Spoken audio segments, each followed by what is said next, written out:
The coat hung in the closet like a ghost, its worn wool carrying the scent of him, pine, coffee, and a hint of the aftershave he'd worn for 30 years. Emily stood frozen, her fingers grazing the sleeve, tears welling as she realized this was the last piece of her husband, Tom, she hadn't yet let go. It was just an old coat, she told herself, nothing special, nothing sacred. But as she pulled it from the hanger to add to the donation pile, something clinked against the floor, a small, tarnished key, tumbling from the pocket alongside a folded piece of paper, yellowed and creased. Her breath caught. The world seemed to pause, as if Tom himself were whispering from beyond, urging her to look closer. Emily, 62, had been a widow for 9 months, each day a battle against the quiet of their small Ohio home. Tom had been her rock, her high school sweetheart, the man who'd made her laugh through chemo and held her hand when their daughter, Sarah, moved across the country. His sudden heart attack had ripped a hole in her life, leaving her to navigate a world that felt too big, too empty. The coat was one of the last remnants of him, a thrift store find he'd loved for its warmth and character. She'd meant to donate it to the local shelter, a small act of moving forward, but now, with the key and paper in her trembling hands, she felt tethered to him again. She unfolded the paper carefully, as if it might crumble under her touch. In Tom's familiar, messy scrawl were the words, if you find this, go to the old oak by the lake. You'll know what to do. Love, always, T. Her heart thudded. The old oak by Lakeview Park was their spot, where they'd had their first date, where he'd proposed, where they'd scattered their dreams into the wind. But what was the key for? And why had he hidden this note? Emily's mind raced with questions, but beneath them was a flicker of hope, a chance to feel him again, to uncover one last piece of the man she'd lost. The next morning, Emily drove to Lakeview Park, the key clutched in her pocket, the note tucked into her purse. The Ohio spring was crisp, the lake reflecting a sky bruised with clouds. The old oak stood tall, its gnarled branches stretching like arms welcoming her back.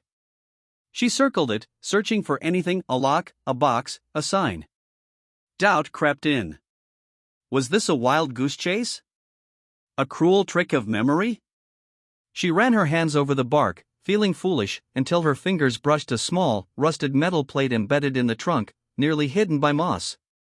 A keyhole. Her pulse quickened as she inserted the key. It turned with a soft click. Beneath the plate was a small, weathered tin box, buried shallowly at the tree's base. Emily dug it out, her hands shaking, dirt smudging her jeans. Inside was a journal, its leather cover worn but intact, and a stack of letters tied with twine. The journal was Tom's, filled with entries she'd never seen. The first page read, "For Emily, my heart, when I'm gone." Tears blurred her vision as she sat against the oak, reading. Tom had written it in his final year, knowing his heart was weakening, hiding it to spare her pain. The entries were love letters to her, reflections on their life, regrets for arguments, gratitude for her strength. One entry stood out, "I've left something for you and Sarah. Find the letters. They'll show you what I couldn't say." The letters were addressed to Sarah, their daughter, who lived in Seattle, 2,000 miles away. Emily and Sarah had drifted apart since Tom's death, their grief building walls neither knew how to climb. Sarah, 35, was busy with her tech job, her life a whirlwind of deadlines and city noise.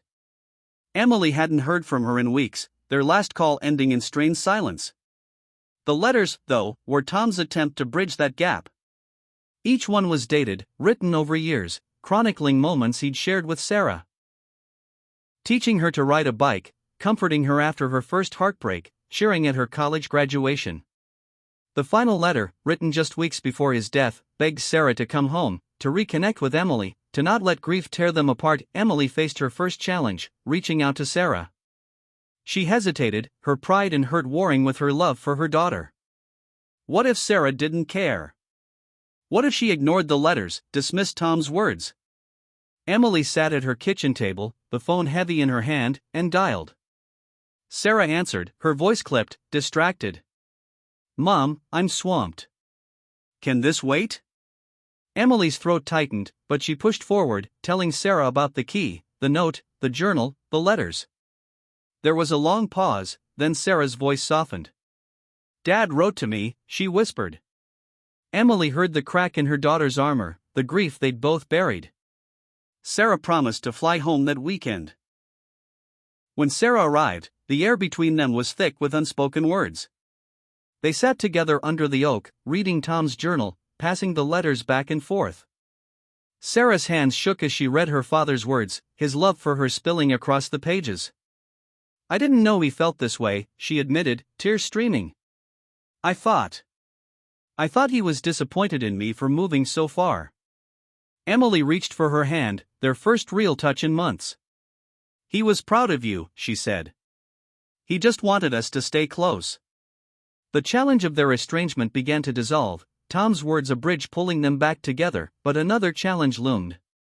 One journal entry mentioned a gift Tom had left for them, something he'd hidden in the house. He'd written, "It's where we laughed the most." Emily and Sarah searched, their shared mission easing the tension between them.